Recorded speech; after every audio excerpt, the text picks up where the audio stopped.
Denny Blanco, good morning, my guy. How you doing? We're back at it like we normally do.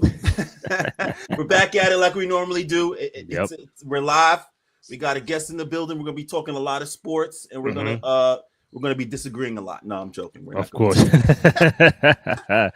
disagreeing. You're watching live on X, YouTube, one. We appreciate your love and support. Follow my man Denny Blanco in the middle at Sir Denny Blanco. Follow myself, Randy J. Cruz, Rendy, the letter JCRUZ. And to the far right is my boy Anthony Gilbert, contributor to GQ Magazine, Slam Online. He's been around the sports world for a very long time. Frequent guest on the show. AG, my man, how you doing? What's up, y'all? How y'all doing, man? Thanks for having me. My man come with the cool, low tone voice and some old school '90s R&B voice and shit. Like, what's up, y'all? What's up, y'all? Just you gotta. So you're having my baby. Like, Hey, you what's can't up, go y'all? wrong with What's up, Jodeci, right? You know? y'all? Nah. First of all, AG, how you doing, man? Health wise, the family, everything good? Yeah, man. Everybody's good, man. Appreciate you asking. Everybody good Yes, on y'all sir. side? Doing good, man. You got some family stuff going on, but Yeah, that's offline. But aside from that, yeah. listen, it's one day at a time, and just enjoying and being around positive people like yourself and Denny to do this show every week. Yes, It's a sir. blessing. So I know we been trying to get you on for the longest time. But we are finally here back together again. And those are again who are watching, any questions, comments, feedback you might have, hit us up in the chat. AG with the throwback champion John Starks jersey. We saw offline. So I mean we don't see a lot of throwbacks on the show like that. Yeah, man. I really try to stay in my like 90s like bag. Like so Yeah. like hey, shout out to everybody else that's, making retros and Hmm. these new retros, because Starter even is making like new retros. I Yeah. want I want I want the OG. So I go on a hunt. I got a really good connect over in the UK, and Okay. I just say, hey, I need that. You know what I'm saying? I do the Mm. pounds conversion, and it shows up to my doorstep. You know what I'm saying? New shopping 101. You don't have to drive to the store. You don't have to beg the manager to hold the jersey. None of that. None of Nah, that. Hmm. Just straight to the nah. straight to the um address. I think it's as apropos that you mentioned the fact that you are in your 90s lane, respectfully. And me and Dennis grew up in that era too. But I Hmm. think in today's world of the NBA and covering it and talking about it, it's people, some might get stuck in that 90s era and that early 2000s era where the players Yeah. now they can't compare to what happened in the 90s with Jordan and the Bulls and Kobe, Shaq, Lakers, and we kind of get stuck in that. So this whole thing, the last couple of days or even weeks or even longer than that, it's about how the NBA media is talking about the current sport, and is it right, is it fair, are we too argumentative? Are we too negative on the current product? And not much enjoying what we have now. And just recently, LeBron said the media is about the face of the NBA and Ant Man and Jay Tatum. It's a lot of Mhm. verbiage going on, but so I see I gotta get Ant to come on and talk about it. So, what do you make of this whole face being the face of the NBA? Current young guys may not want that because of the media backlash and the media not supporting the young talent as they do with the old nostalgia acts. Yeah. So the first thing I would say is when we were younger, and we're gonna go back Mm, early 2000s, um, mid to late 90s, early 90s. Like we were, we and the league itself was dependent on Bob Costas, Ahmad Rashad. They needed that coverage. They had these media deals in place for mm-hmm. television, but then you have like the New York Times, you have Howard Beck, who was in LA at the time. Like, you know what I'm saying? Like, you have these great sports writers, and Yeah, everything is dependent on their narrative and how they see the game and how they interpret it.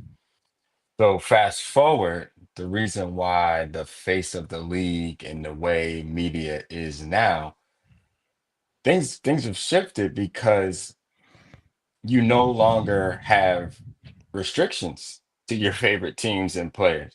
You Hmm. can go follow them online like that. You might even get a response. So, True. what's the point of like buying basketball cards and buying magazines and hanging posters on your wall? You don't need to do half of the stuff we did because now everything's so readily accessible. So, Yeah. what you're seeing in the media is a shift where instead of saying, like, hey, this is what happened and this is where I feel they can make some moves and maybe get better, now it kind of comes off as hate.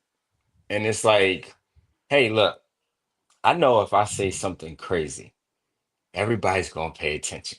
And tomorrow I got to follow it up with something even crazier.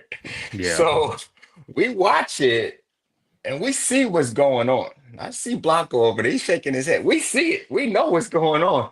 Hmm. But it's more of an entertainment wing of the league rather than an unbiased quote unquote opinion. Yeah. So now it's just kind of like now it's all part of the show. So now we can appreciate somebody who's an outlier, like a Taylor Rooks, who's going to say like, "Hey, no, this is actually what it is," Hmm. and like I just want to come directly to the source, and you tell me how you feel instead of saying X, Y, and Z. This is how I feel. This is how I see it. So things have shifted. Now you have other people who kind of give you like a good mix, and I think you guys do a good job of mixing it up and saying like, hey, this is how I feel and this is what I'm seeing because you Yeah. guys know the game. And then on the other hand, you're like, well, let's invite some people in that can shed some light. You know what I Hmm. mean? So I think that's important. Before Denny chimes in, is there a pinpoint um start when how long do you think that this has been going on, and why do you think the shift has gone from the Bob Costas from hold on, Dennis, hold on, from the No, Bob I have an Costas. answer for that. Go ahead. Go ahead. Okay, for the no, I think I kind of know I know the answer too. I want Yeah, to I get have an in answer. Go ahead. of it's not just they used to highlight the game. You know, Hmm. in the '90s, you still being globalized. Jordan, Chicago Bulls, it became all over the place. U.S. Olympics, Dream Team, Hmm. and it just something happened in that 2000s, early 2010s, where now it's like, oh, if you don't make the last shot, you're a bum, or if you don't make the last shot, you're not great, or you're not clutch. And now we have percentages. Oh, when Anthony shoots in the fourth quarter under 2 minutes, he's a bad shooter. Like now, all the negative stats are coming out more than what you do and prepare Hmm. for the entire season. So, like, when did it start, and who was responsible for all of that? I'd say things shifted. We're in the digital age. It's new media. So like Yeah. when readership went down and like magazine subscriptions and newspaper subscriptions, when that like started to dissipate and that started happening, I want to say maybe like 15 years ago. I remember Okay. being in Orlando with the Lakers during the finals, the '09, Okay. that run. And I went down there. I was in Orlando for a couple of days. It's crazy, man, because I was just talking to my mother about this. I stayed with a homie that I grew up with. He was working Hmm. for the Orlando Magic. He was the head trainer. Shout out Nice. to my man Keon Wise. Mm. So I just spoke to him like, yo, G, I'm gonna get this flight. And I got credentialed, but I need to crash at your spot. I'm not trying to spend all this bread. I feel So you. I he's feel you. working for, you know what I'm saying? He's working for the Magic. And secretly, I'm talking to the homie Kobe, like, yo, G, I need you to win this one for me, yo. It's time for number four, man. Like, let's Facts. go. You know what I'm saying? So like we always kind of bring that up every now and then, like, that's messed up. You was down there staying at that man's house cheering for the other team. But one of the things that one of my OGs said, he was like, you Mm, was one of the few cats that had like a camera with you. I mhm. had one of those cameras, and if you flip the button, a USB-A pops out. So you could like film, I forget what that was called. You could film Oh, and then you flip, could flip. just Oh, flip. Yeah, yeah, yeah. You could I just I dump it know what right about. into your computer. So I'm Yes. getting all this footage and I'm looking at it like, I'm gonna still write. I was on assignment for Hoop Magazine. I was like, I'm gonna write, but I'm gonna get all this video, and the only thing that you could put it on was YouTube Mhm. or Vimeo. Yeah, But flip video, flip. Oh yeah, yeah, I remember yeah, that shit, bro. Yeah, I had yeah, one yeah. of those, man. I had like a 32 gig, Hmm. and then right from there, I'd say like maybe 2010 is when I got on Twitter. And I was like, oh, hold on a second. You know what I'm saying? So like things started to change and the way we consume the media changed. So that's where like now you're getting these first person narratives. Hmm. And I think that can be done correctly. And when I say correctly, you can still be unbiased and just Yeah. deliver it. But people have inserted themselves. The media has become the show, which where I was taught in journalism school, you're never Yes. part of this story. So but that's Very, where we very are important now. fact. Very important Yeah, fact. yeah. So now these personalities are inserting themselves into the narrative, and then you get the war with like Stephen A and KD, and it's like, what is going on here? Yeah. So it's always been, in my opinion, to stay in my lane. I can give you first person analysis. I can say, hey, I was there. I can show you video, but I'm always going to try to let the facts, the athletes, the coaches speak for themselves, you know? Yeah. Denny, go ahead. Woo, Anthony said a Oh lot. boy. I'm gonna be dancing all over the place. Allow me, ladies and gentlemen, boys and girls. It's in the game podcast. Randy J. Cruz, Anthony Gilbert. Listen, first of all, education is key. Okay, you mentioned journalism, you mentioned education, what you learned. Yes, we've moved away from that, which is the who, what, when, where, and why. Hmm. That's it. Not your opinion. Not what's going. No, no, not your biased opinion. No, no. The who, what, when, where, and why. We went away from that. The question was, when. So you said a bunch of things. I'm going to pull them all together. First of all, right, print. No Sports Illustrated. No Slam. These were things that we had to read to get an understanding of the behind the scenes of a Jordan. Hmm. We mentioned so the print goes away. Then inside the NBA. It's a show on NBC called no, not even inside TNT. the NBA. Not even Inside inside the stuff. NBA. Inside Inside stuff. Inside stuff. stuff. Thank you Yes. for Love the inside stuff. correction. Yeah. Inside stuff. Okay. So now you have a show on NBC. Hmm. Saturdays, you could see it every week on Saturdays, and you'd be Yep. able to see behind the scenes of your favorite player. So, for example, there was an episode where Ahmad Rashad went. We had never seen what Jordan's house looked like. We had never seen what Michael Jordan, how he lived. Yeah. We get to see Michael Jordan in his mansion and see what he does. And man walks around in Jordan tank top and Jordan sneakers and Jordan shorts Yep. and has a basketball gym in his backyard. And Ahmad and he's like, yeah. Can you throw a football? And Jordan's like, yeah, I can throw a football. How light you want it to go? You want to go 70? Give me the ball. Flicks his wrist and it goes 70 yards. I was like, Jordan can play football? Of course you can. Okay. Classic Like these episode. Classic episode, right? So these things are literally gone from the manosphere, just from the entire landscape. Then you talk about social media coming up. And then I'll land this plane and then we'll move on because obviously it's you said a lot and I'm just adding on to it. Hmm. Debate, the inflection of debate for sports. Yeah. That's another reason why things have changed because you get cold pizza, which turns into first take, which turns into no, I'm just going to make things up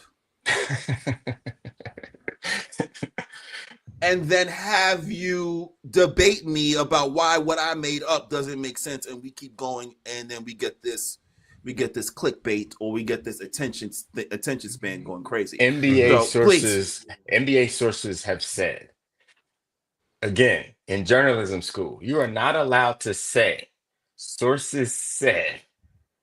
You are supposed to cite your source, who they are, what they do, what they said.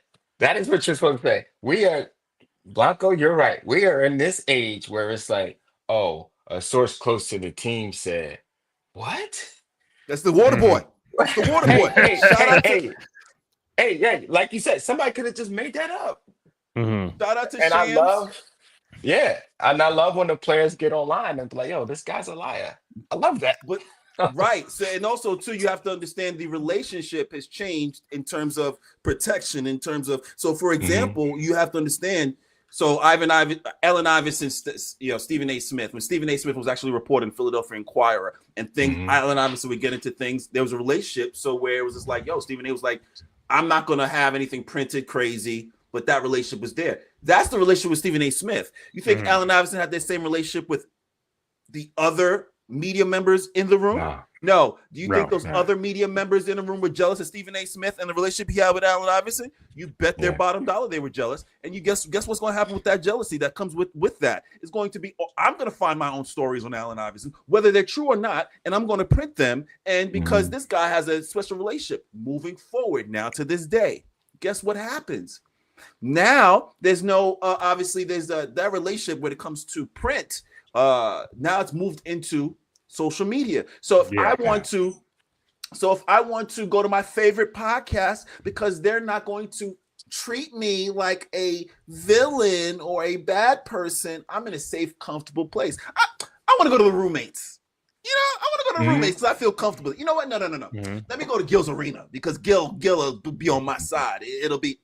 Mm-hmm. Can we get some challenges going on? Can we actually challenge you when it comes to your game? When we say, hey, we need you to shoot better. We need you to rebound better. We need you to defend better. And I'm not talking about something I'm making up. I'm talking about a video that I just saw where you can't defend this. It's video, like it's in your Yeah. eye. You You, can't you move you around. bring Yeah. up you bring up a great point when you speak about roommates. So Josh, Josh Hart and Jalen were conversing, and Jalen's like, "Look, man, we haven't beat we haven't beaten any of the top teams. Like they got Mm-hmm. ahead of it. So before that would be back page fodder on a New York Post, and Yeah. it's gonna be bad. It's time to make some trades, But like for them to Mm-hmm. get ahead of it and then to beat Memphis, I'm looking Yeah. at it like things are changing and they can change for the better. I think that was a very positive change. These are Yeah. two of the top athletes on the New York Knicks speaking about something that they feel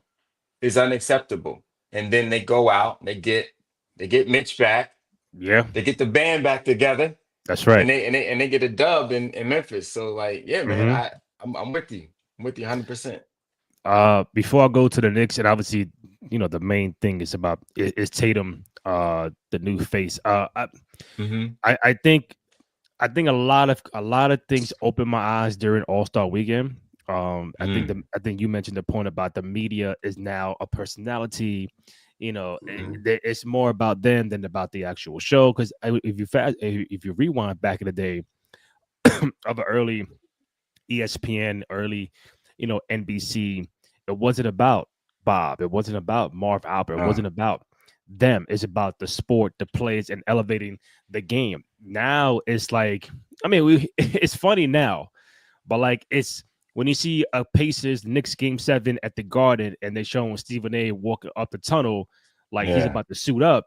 It's like, Yeah. okay, fellas, what do we? And I love Stephen A. But Yeah. it's like, what do Me we? too. What are we doing now? I Yeah. can love my uncle. I can love my uncle and hate the things he does.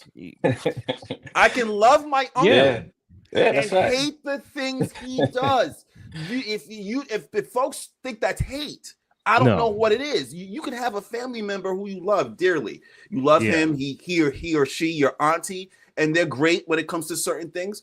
But it's just that one thing you're like, no, that's ridiculous. I hate Yeah. that. Yeah. So it's not Right, hate. but that's also on the network, any network as well. To see, what I think That's it'd be a good facts. idea if we do that. So now you're adding to that. So rewind to All Star game with the whole TNT. It's their final All Star game. Oh They're man. going to NBC, and yeah, that's how I felt because Yeah. I'm watching a glorified show about Kenny, Shaq, and Charles and EJ. And listen, they're phenomenal. They're great, but there are elements where it's like, hey, maybe if they go away from TNT and go back on NBC, you are totally going to see a different broadcast where now Mhm. it's younger people, younger flavor, more positivity about the sport and the current product. Where Mhm. there are some times Shaq would say, "Oh, Dwight not better than me. You ain't got 4 rings. Don't talk to me." Or Barkley, you ain't got. So Barkley has no championship, so now he can't be in the conversation Mhm. of being an Mhm. all-time great. So you got that back and forth, and then it was like Team Shaq, Team Kenny, Team Charlie. Like, okay, why are we having stuff like that for the Yeah. entertainment value? So they've gone away from the core of the sport and elevating our new talent, because there is going to be a day where Steph, KD, and LeBron are not there no more. You have to bring up Ant-Man. You have to bring up That's facts. Joker and Luca and Giannis and Jason Tatum. These are the future of your sport. Mhm. And the more you shit on the current product, on the older guys, or legacy, does it affect someone's legacy? Like, I'm tired of having that conversation. Like, why does it always affect the legacy? KD's legacy we good. It's He got two Yeah. cemented. rings. It's It's Yeah. cemented. cemented. All-time Hall of Yeah. Famer. He's top 10 scoring. The Cemented. Warriors don't win without KD coming. Like, what's the issue? What's the problem? Randy, you touched base on Jayson Tatum. Oh my goodness gracious! If I'm a Jayson Tatum fan, matter of fact, let me just And for a I and couple. I am. And I Yeah, am. Okay. please, Okay. please let me. Okay, perfect. Let me. Knock, knock, knock. People's Court. This is now Denny Blanco presiding.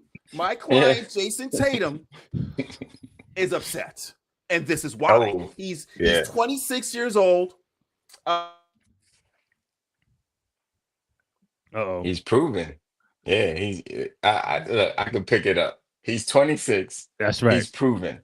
Hmm. Like the man has been a winner since high school. You know what I'm Yeah. saying? Like, I think people started to kind of doubt him There you go. because he didn't get the shine in the Olympics, Hmm. but it's a team sport. But in this new age of how we cover things, it kind of got highlighted more than it should.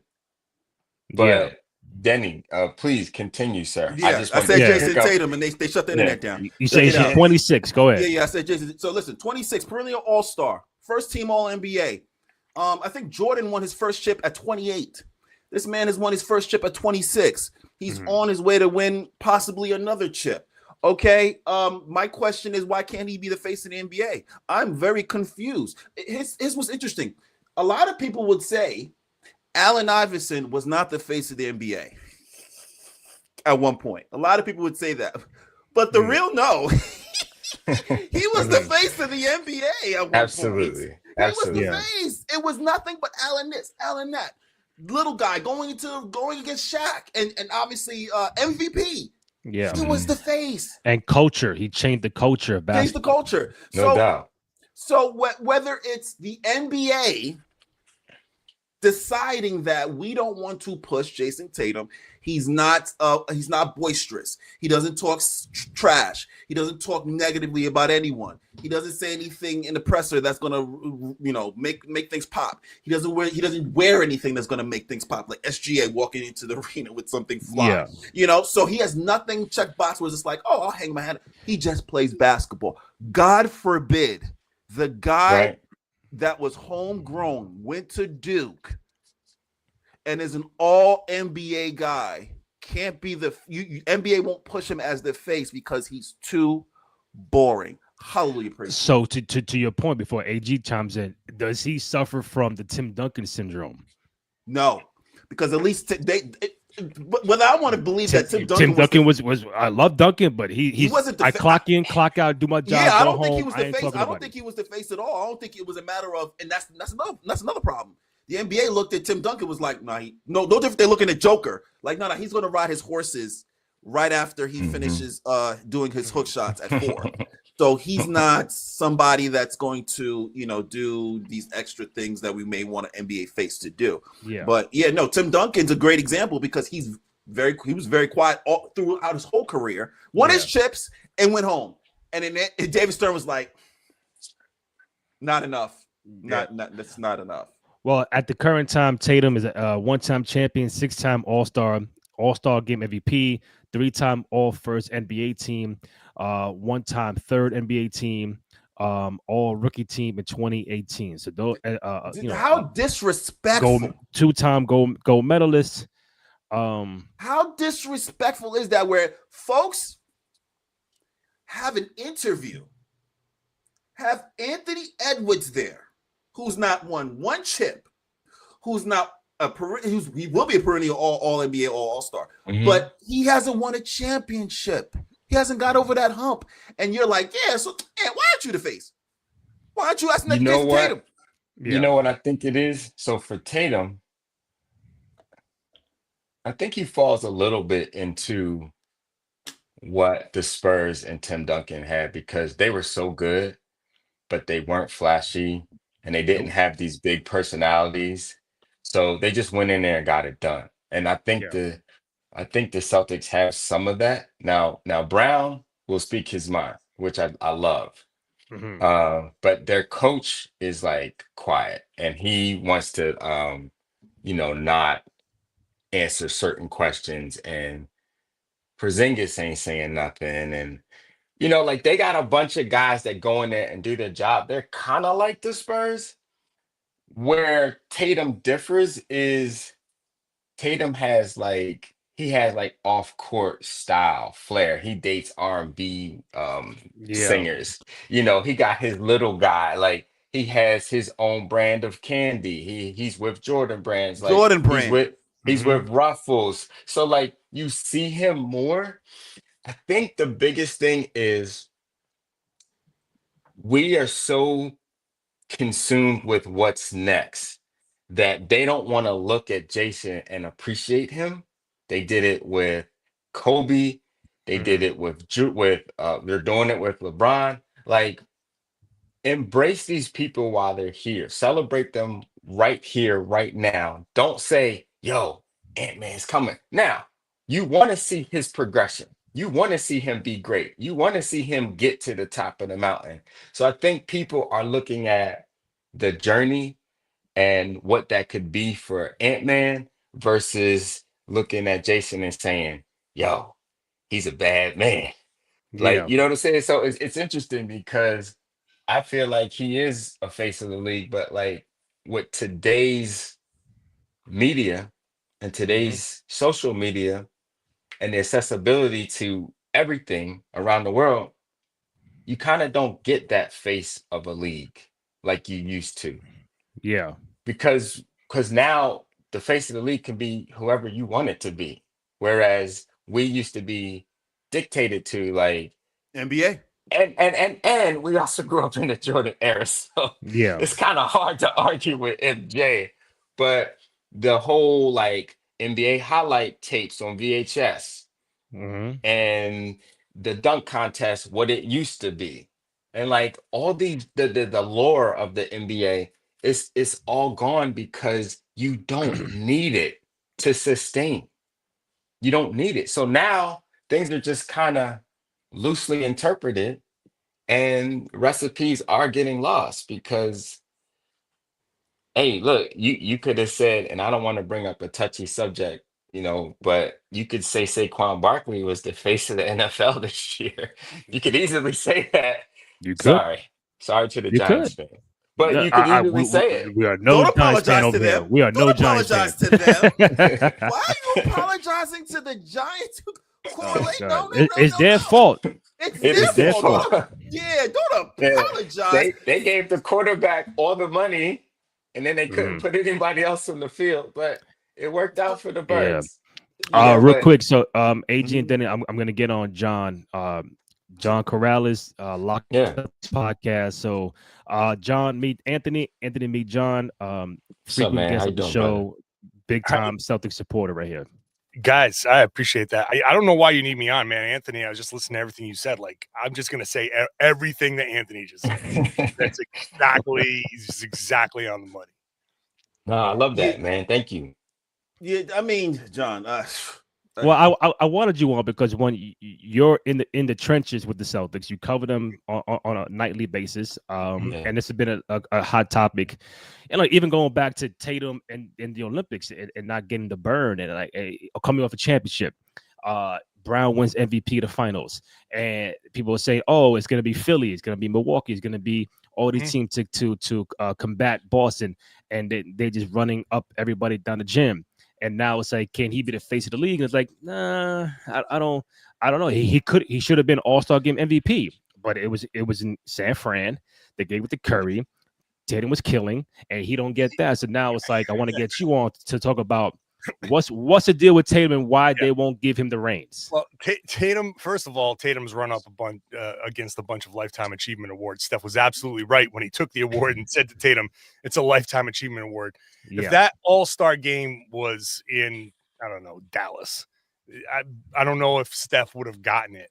But it's also a good microcosm of why Tatum gets kind of disrespected, and Anthony is completely on point about everybody's looking to what's next. It's a what have you done for me lately, but it's not even what have you done for me lately in the general sense where we'd be like, well, what do you mean what have you done for me? You just won a championship, right? You're the best player on the best team, and with all due respect to Jaylen Brown, who was the finals MVP, Jayson is just a level above him, which is not, I don't think disrespectful. Jaylen's an all-NBA player, in my opinion, as well.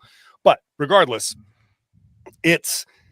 we are in the shortest attention span era of human existence where okay, last night done. Okay, oh my God, you lost to the Cavs. Okay, that's great. And the next thing, the Celtics beat Denver, it's like forget the Cavs. Like it's the next thing, the next day.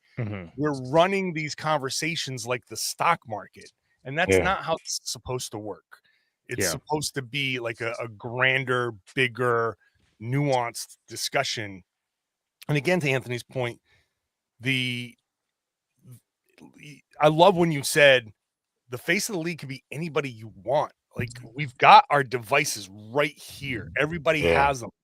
Why am I here to tell somebody that Jayson Tatum is the face of the league other than to have a fun basketball discussion when some 12-year-old is going to be looking through here and be like, no, Shai Gilgeous-Alexander is the face of my league.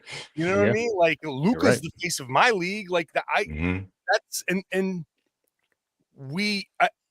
I think we're a little stuck in the past as just the general way we perceive the league. It's very hard for people to move forward into this current generation. We hear, there's too many 3-pointers. We hear Shaq and Charles. It drives me nuts. I mean, I love those guys on individual levels, but I'm one of the people that gets driven nuts by inside trashing the game on a regular basis, trashing today's players on a regular basis. Like it's hard for all of us to move on. We have this conception of this is how it should be. And it's always how we love it. And we want everybody to love what we love. And it's like you've invested a piece of your being into this thing. I love the NBA. I love basketball. Personally, I fell in love with it in the 80s. Okay. Magic and Larry. Like that's where I'm the son of Greek immigrants. I had no prior influence. I had to discover all of this stuff on my own. Turn on the TV one day in like 1983 or whenever it was. I'm like, what's this? I didn't even know what the hell basketball was. And now I'm watching Kevin McHale drop step and Larry Bird throw behind the back passes. I'm like, ooh. The Kevin McHale drop step, though. Buddy, let me tell you something. I owe Kevin McHale my entire career, man, because when I was in high school, I was 6'3" as a freshman in high school in Pawtucket, Rhode Island, where if you're 6'3" and in Brooklyn, I was a point guard. You're but short, in Rhode Island, I'm a giant. You're power forward.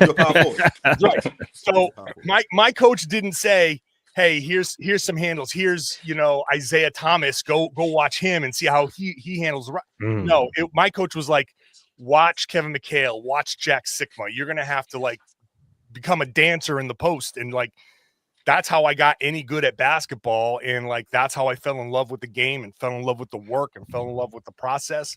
And but I would be an absolute moron if I went out there and be like, guys should be out there like posting up and drop stepping and blah, blah, blah. Like, I would love to see today's post ups be more than shoulder, shoulder, shoulder spin. But I still think that the post is not emphasized in today's game. Today's a different game. It's a perimeter game. The rules are different. So it doesn't matter what I love. I'll have my opinion. And I do think Jayson Tatum is one of the faces of the league. But have any face you want. Have any Anthony Edwards? Sure. I think Anthony is a little too immature right now, but he's only 23 and he's learning. Yeah. Yeah. I think he's definitely a little too immature to kind of like have that mantle thrust on him.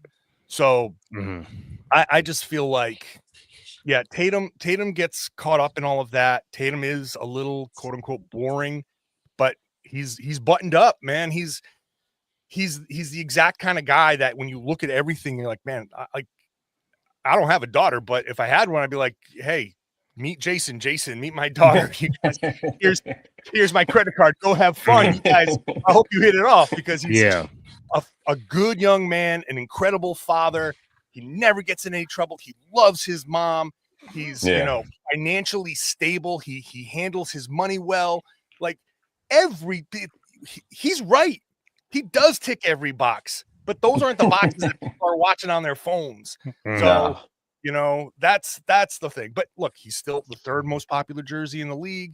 He still gets all of these ads. He's selling, like you said, ruffles and Rakuten and, shoes, and he's still popular. So it's just, he doesn't have that, short attention span. He's not that little laser beam where like, oh, look what Tatum did. Look what Tatum did. He's not catching bodies all night. He's just casually dropping 32, 9, and 8. And winning most of the time. Yeah. Randy, I want to touch base on a couple of things he said. First and foremost, just face of the league, which is interesting. Wouldn't you think, and I'm just going to go through just these three things. Wouldn't you think the team that they're promoting the most on TNT and ABC, wouldn't you think that's who they want you guys, the viewer, to see? So if you go and Google who's been on TNT and ABC the most this year. Like discussion? No, in general, like that's how you in my head, I'm like that's how the NBA will probably try to push a face on you because they'll just keep putting these teams in your face. So that's one. It's the David Stern put a face out there, market that face. So that's one. That's one thing. The second thing is, I think we would do way better. Shout out to Tim Legler. I think we would do way better with guys like Tim Legler actually talking about the game, speaking about the game, deciphering the game. Please, John. Objection. No. Keep preaching. Oh, okay. Thank you. No, you gotta go to church. You gotta go to church. Hallelujah, man. Yeah, keep preaching that. Yeah, we fans. I think in terms of what's going to turn the tide in terms of turning fans not off but on. But we need guys like Tim Legler, guys like Shams who are just straight and narrow, and this is what it is. This is what it's about. We're moving forward from there. And then you mentioned the drop step, and it brings me to a conversation about the current game and what we've seen and what it is today. And you mentioned Shaq and Chuck talking about these threes that are being thrown up, and only a certain couple of teams can afford to shoot these threes, as you can see, and be successful. But you mentioned a drop step, and you're saying it's a different game today. I disagree in terms of this. The Joker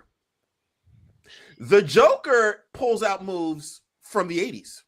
If you watch him, drop step, hook shot, pump fake, shoulder fake, all these moves that are a great big man, Olajuwon, Shaq, Tim Duncan, Kevin Garnett, Hall of Fame big men, all of them had these moves.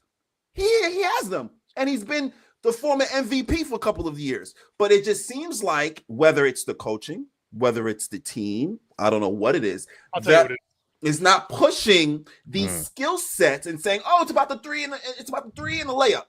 There's mid range. But at the same time, Joker is proving that big man, if you have skill, or cat, if you have some kind of skill in the post, You said there's no post game. NBA may not want the post game. That's another thing too. But John, But please. both of y'all are right because the Celtics shot more threes than anybody. Yeah. And they had the league on lock before we even got to February last year. If you look at Golden State was last the year, precursor. yeah, if you look at Boston last year, you knew they were winning the championship. It was theirs to win. You could see it early on. But then you have Denver that plays that old school inside out game. They won too. So you know what I mean? Like, you don't have to have a certain style to win. You just have to have the style that works best for you. The post up, the post up is different. The reason people post up nowadays is different. Jokic excluded because he's a big going against bigs. But what post ups used to be, what Kevin McHale used to do, it used to be going up against Patrick Ewing. It would be McHale posting up Ewing, and then like, what do? You're not dribbling past these guys. They're two, gigantic people. Like freaking Kevin McHale had like big orangutan arms. Like, what's he gonna do? Like, he's all you can do is position and get your position before the catch, call for the ball in a certain spot, use that momentum to like seal a guy off, fake because all he wants to do is block your shot, and then come up with either a finish or a counter or whatever. Now the post up is just a mismatch. So Jayson Tatum doesn't post up just to post up. They get a switch. He finds Darius Garland and posts him up. You don't need to drop step Darius Garland. Jayson Tatum is 6'9". He's like 240 pounds. Darius Garland is smaller than me. He walked past me, and I was like, I literally, in all my time being around the league, I've never walked past Darius Garland.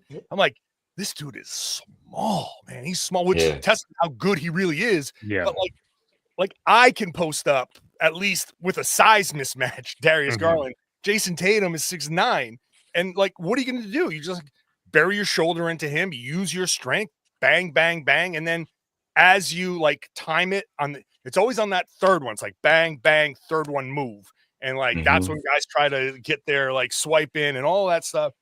It's so there has to be some balance. There has to be some balance, John. We can't have every possession of three. No, but right. And like, you can vary it up or whatever, but like whatever you are doing in the post, I can go in there. You can get Hakeem Olajuwon in there and be like, do this. Like, I don't need to do this. Post up is always a bigger player against a smaller player.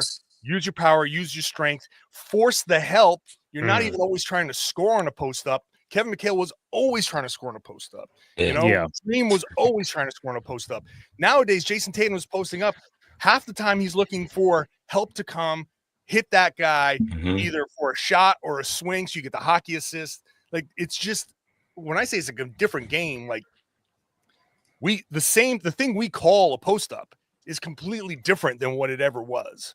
And so that's why, like, why would Karl Anthony Towns spend the whole game posting up when he can shoot the way he shoots? That why would Victor Wembanyama post up the way he, as often as he posts up? We'll take questions in a second. Like, it's the skill. The big men are too skilled nowadays, and in the game, the math has come into play. If you can hit those shots, if you can play a different way, if you can spread the floor, Cat spreading the floor, Kristaps Porzingis spreading the floor is part of why Jason and Jalen are so good, because you run a pick and pop and the defense goes that way. Why the hell are you getting out of Jayson Tatum's way? Because that guy's dangerous, and that's 3 points. Like that. That's and then Al Horford's in the corner making threes. So John, you led to where I was going with that. Oh, please, John. I'm throwing you the alley-oop. You said, what's the reason for example, let's Cat, KP, which I've had knockdown, drag out conversations about strategy with Randy J. Cruz. I said, posting Cat possibly will get him in foul. Cat posting KP will possibly get him in foul trouble. Shooting threes on KP won't get KP in foul trouble. But that's why you post. This is why, John, you post. Yeah, I get that, but that doesn't pay off the same way, because the net effect of okay, maybe you get a foul on Porzingis. Is that worth getting Jalen Brunson, like clogging a lane for Jalen Brunson? Is that worth being in other people's way and messing with the spacing?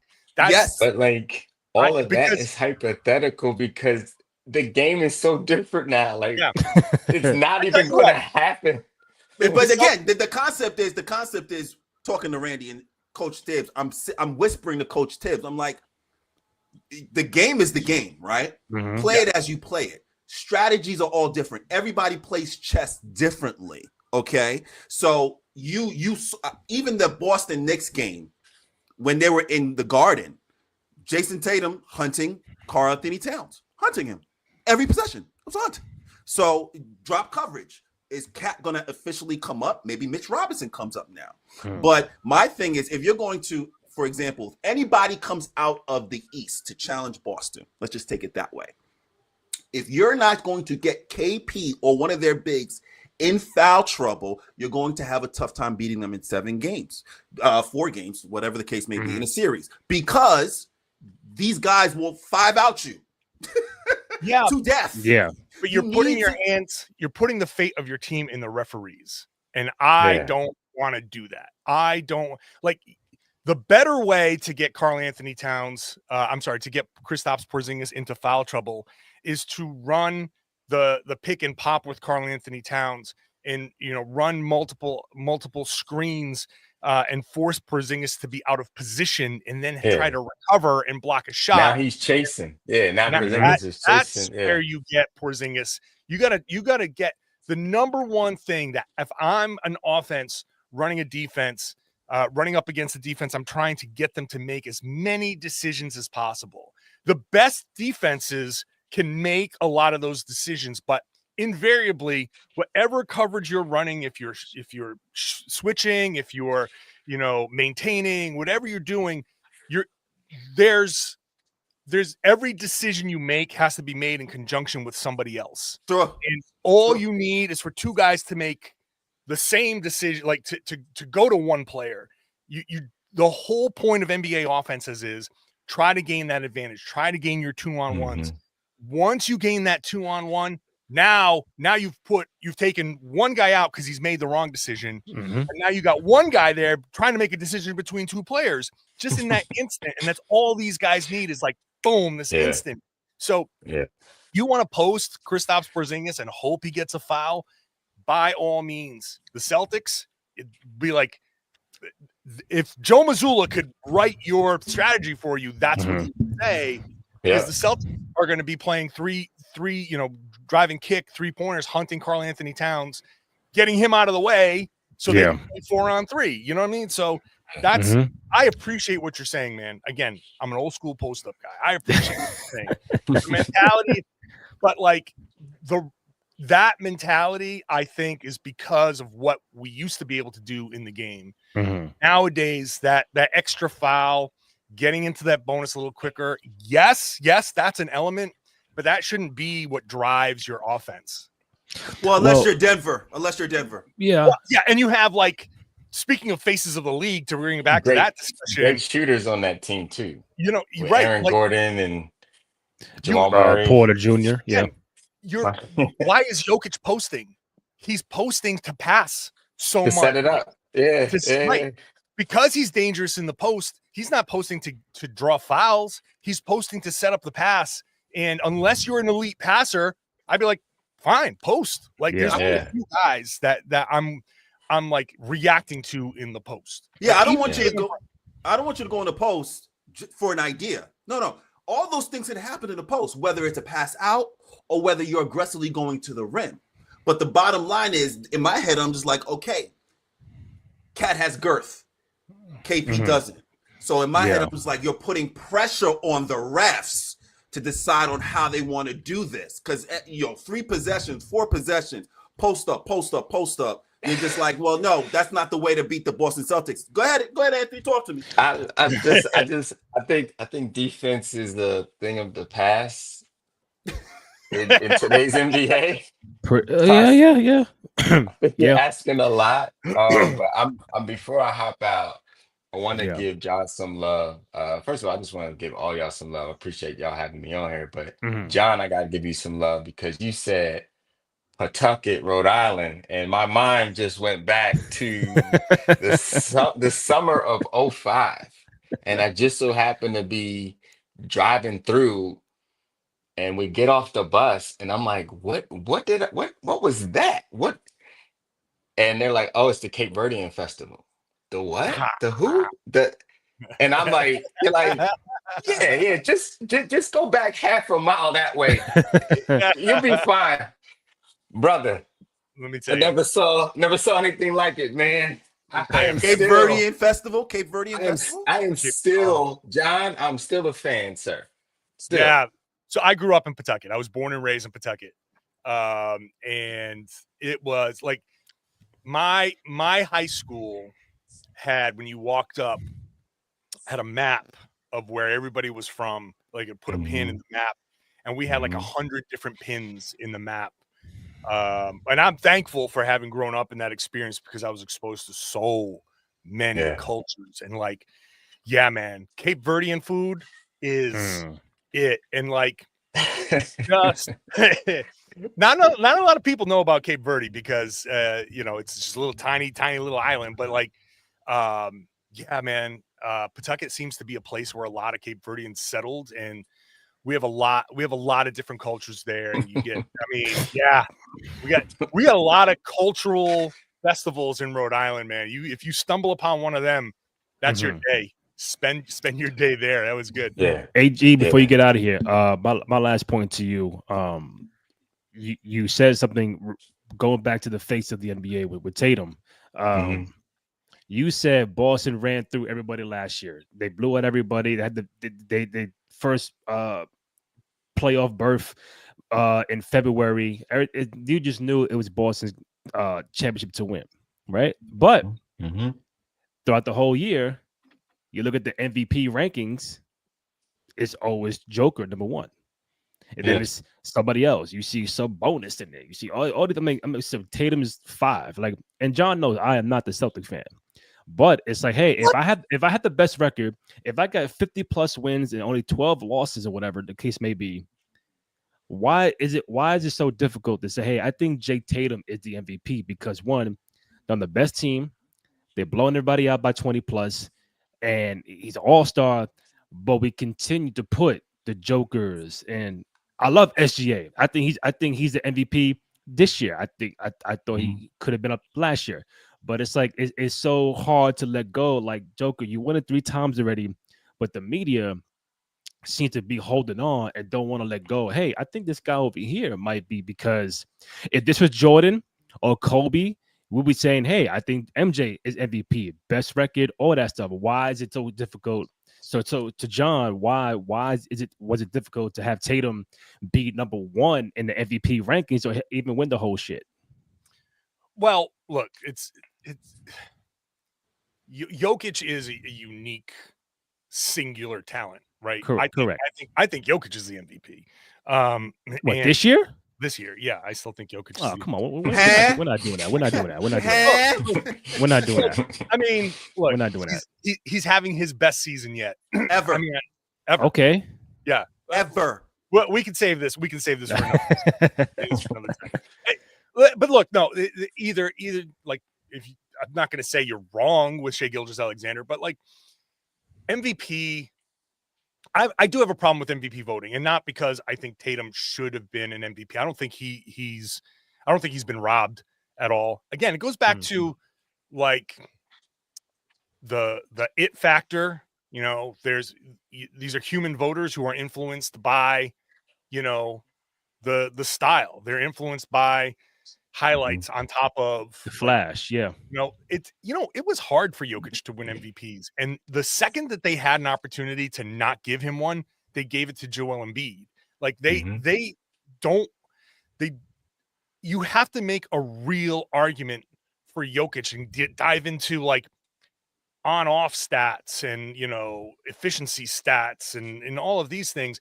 People want to vote on, how many points you score, how many rebounds do you get, how many assists do you get, and like they want to give Russell Westbrook an MVP for triple doubles. Like that's what they want to do. So Tatum has good numbers, but he hasn't had the best numbers. He's on the best team, but Jaylen Brown exists, and there are people who are like, hey, he gets a lot of the credit, and it's not a singular like Shai Gilgeous-Alexander, as much as Jalen Williams and other guys on that team are like coming up. Everybody's like, that's SGA's team. They're the best. And like when we say Jayson Tatum is the best player on the Celtics, there are Celtics fans who go, really? You sure?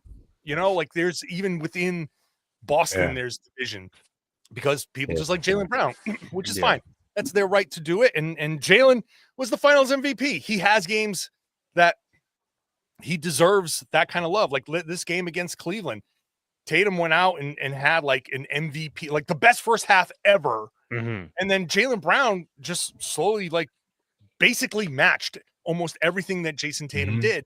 So you have that, and you have like, but they didn't win until you got KP and Drew Holiday and Derek White, and there's always an argument to cut him down, and we know how it goes. Everybody wants to cut people down, and it's like it's almost like the MVP isn't who is the best; it's who can you cut down the least. And like, there's a lot that you can cut down with Jayson Tatum. So that's why he hasn't been at the top. But I do think, just from having watched him, his passing is hitting a different level. Like he's become a better rebounder, better passer. So as we move forward, and he's just turning 27, like in a couple of days. So he's right in his prime. Wow. So yeah, he's still that young. He can average 30. And as we start to move forward, like next year, maybe Drew Holiday's gone. Second apron's going to start doing its work on the Celtics. It's going to be less help. Tatum's going to have to do more. He can get, he's going to score more points if he can get back up over 30. And now his rebounding is up there. And if he's getting 8, 9, 10 rebounds a game, and now all of a sudden it's like, whoa, 6, 7, 8 assists a game. Now Tatum at 30 points, 8 and 8, like 38 and 8 is going to get you MVP. Like real MVP conversation. So that's I think where he starts to move up and go from like 4th or 5th to maybe in that 1st, 2nd, 3rd conversation. And John, I'm gonna jump out, but I'm gonna say this. John is right. I think the MVP voting is like drafting a quarterback. It's an inexact science that a lot. Damn. Dropped out early? Yeah, I guess so. Well, he got the important part out that said John is right. That's the true. most important. He at least got those words out before his internet froze. Yeah, he did. True. Let me see something. Anything else, Dennis, before I let John go? John, are you busy, John? You working? No, I'm not working. That's why I'm busy. Because the Celtics have a 1:00 game tomorrow, and this is my day off. But you put out the bat signal. You're like, hey, we're talking about Jayson Tatum. I'm like, why not? Yeah, I figured why not. Let me just chime you in a little bit. Coming off. But I did I went to bed like game nights are like late nights for me. Yeah. I went to bed at like 4:30. So like I woke up and it's like 11 o'clock. Like this is my first cup of coffee of the day. Like I'm like bleary eyed, and like you're like, hey, you want to hop on? I'm like, oh yes. boy. Yes. It's like asking a dog you just fed if he wants more food. You're like, well, I'm kind of full, but yes, I will eat more food. Like, listen, talk more basketball? Sure. I appreciate you coming on after a tough loss and a big Knicks victory. So we good. Listen, man, I'm looking at it right now with 2.5 behind you. Listen, you guys are a really good team. Cavaliers are really good. If we can catch you to get to a 2 seed, I would love that. We're fully healthy now. We have to remain that for the remainder of the season, obviously. But even with one more game against you guys, right? I think at the end of so there's still one more opportunity to crush your hopes and dreams. So we played you over the night, and then last week in Boston, you beat us Yeah, April 8th in New York. Okay, one more in New York. All right. Yeah, but by that time, you're not gonna sit out everybody because it's playoff Well, mode. I mean, And I don't know if there's an opportunity to like oh, send you a know what? psychological message. I don't know, like if like if you're a game, if it's like a game separating the two, Yeah. that will be because they're going to start to sit guys, but it's early enough where the Celtics have like 3 games at home. They have a back-to-back, so they could play everybody in New York, Yeah. and then they go to Orlando the next day, which is a tough back-to-back. Like they could play all their stars in New York, sit everybody against Orlando because that doesn't matter, and then come home to wrap up the season. So that they do in these last 4 or 5 games have to have at least one more playoff style Tatum plays 42-minute type of like ramp up, because theoretically, if they're still the 2 seed, they're going to get that week off because of the play-in tournament. So you got to get one more good hard run in there at least. So that could be the game. So if it's close in the standings, that could be the day the Celtics come in and be like, or they can sit everybody in New York and then play against Orlando. yeah, that's an option. It's an option. It's an option.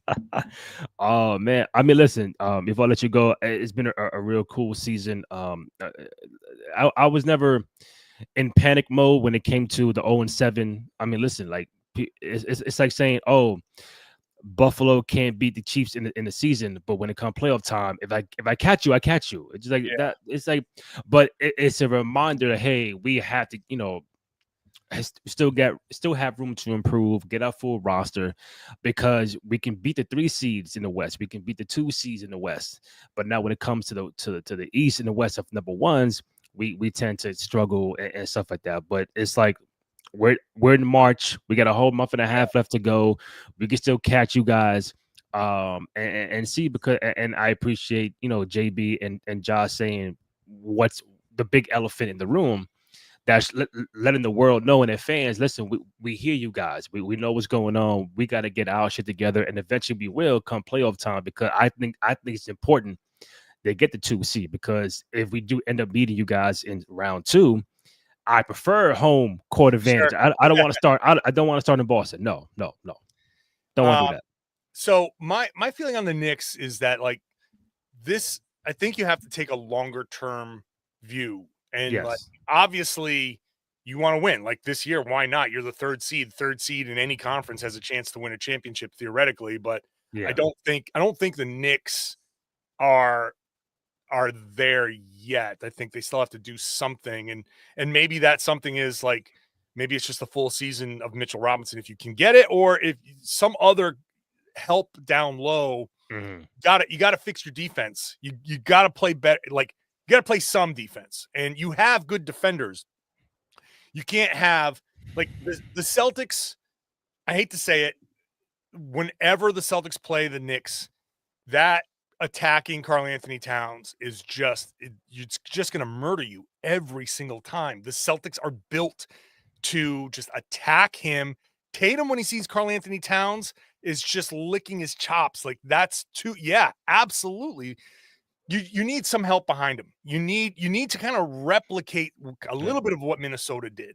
And maybe Mitchell Robinson can do that. Maybe I don't know if you have enough time to get that to work. Maybe you do, maybe you don't, but I think next season, like I said before, second apron starts doing its work on Boston. They're going to have to get rid of somebody. And if they have to move Drew Holiday, which seems to me to make the most sense, he's older. The money works. You take Drew Holiday out of the mix. Well, now there's a defender that you eliminate from Jalen Brunson, from your perimeter guys. Now you have a guy to attack. My whole thing with the Celtics has been, when they're whole, when they're healthy, you don't have anybody to attack. Like the Knicks, when you're playing Jalen, Jason, Drew, Derek, Porzingis as a start, who do you hunt? Like Porzingis, maybe, but like that's the way the Celtics play their defense is Tatum's going to play Karl Anthony Towns. They hide Porzingis on Josh Hart. They don't worry about Josh Hart shooting. Porzingis roams over to protect the rim. Like you just don't have that weakness. But if you put Peyton Pritchard in there and you have to start Peyton Pritchard, then okay, now there's a guy you can attack. And so as the second apron starts to level things out and the Celtics, the way they built their team starts to get picked apart, now there's openings for everybody. Now it's not Boston and everybody else. Now it's not like Right. Cleveland is a surprise, right? Cleveland was supposed to be further down. Kudos to them. That you mentioned something that I've been screaming to Randy J. Cruz before you get out of here. The reason why Boston is obviously winning and continues to win, they're allowed to play Jayson Tatum at the 4. Yeah. See, that's where as soon as teams see, so when I talk about Cleveland and I say Cleveland, or when I talk about cap posting, and I'm just like, when you have Jayson Tatum being told to guard a bigger big man, and he's able to get away with that, like your PJ Washington of Dallas, or your Gabbards for 30 minutes, he's able to get away with that. That's a problem. Yeah. That's what you attack. Yeah. But I'm not going to leak that for the Boston fans. Sorry. I'll be quiet. The Celtics front office saw what was coming, and they did a good job. They found a team that worked well together. They locked them all up. They still have the option next season, by the way, they could just stay over the second apron and be expensive and keep everybody if they want. Like, that is an option. But they saw what was coming. They built a good team. They locked it all up. And that's what you're supposed to do in the second apron. When you have a young team, it's hard to build a team kind of like the Knicks are doing, right? Because you traded for Karl Anthony Towns. You had to make this weird kind of like roster construction. You have to make weird contracts to make sure that you could trade them all. It's hard to make moves to support these trades now, because now when you get expensive, you got to make 1-for-1 trades. This is weird, like CBA stuff. Look at the Phoenix Suns. They tried to do something. They got the wrong mix, and now they can't tinker. They have to blow it all up. Like, KD is gone. Like, Bradley Beal. I don't know what they're going to do with Bradley. Like, they are a mess, and it's over. It's just over there. You got to start over. So teams like, I look at OKC with building their young core. They're going to have to move some of those guys. But once they have the mix, like once they're like, okay, this is the exact mix, they're just going to have to like hand out a bunch of contracts and be like, this is our team and we're rolling with this. And once they get expensive, they stay expensive for a few years before the second apron's like, okay, too expensive. You don't want to pay the tax. Boom. You got to trade Jay with Job. You got to pay this guy. Like, it's all, it sucks. It sucks out there, but ultimately the whole goal of this is to get everybody a chance. So back to Celtics Knicks. Look, the Knicks are good. The Knicks are good, but they're a step below. Like, Cleveland, Boston, and OKC have clearly separated themselves. And the Knicks, I say this with all due respect of, a team that I credit them for figuring it out after the slow start. Like, they are they have a great offensive team that needs help defensively. And it's just a little too many, like a couple too many weaknesses to get past the top, fix those weaknesses. And I think next year is the year the Knicks can truly make their run. Feel like we are true championship contenders. And my last point, as a fan, I know and understand that this is year one of, what this team is supposed to be. This is a good 3, 4, 5 year run now. Like, if I was to win a championship in year one, I'm ecstatic. But seeing the growth and seeing how close we get, got to get home court, got to get a 1 seed. Like, just putting your foot on the gas. Like, we are here, we're for real, and it's a championship or bust. That puts me in a spot. Like, I think we are on the path. They've been doing well in the playoffs the last couple of years. We got to a conference semis last year and a conference semis the year before. Both taking the L to Miami and Indiana. But hey, next year Philly is going to be healthy. You know what I'm saying? Like, it just, Milwaukee. They're define healthy. Okay. I take it back. To a point where at least on opening night, you are going to have Tyrese, Paul George, and Joel starting.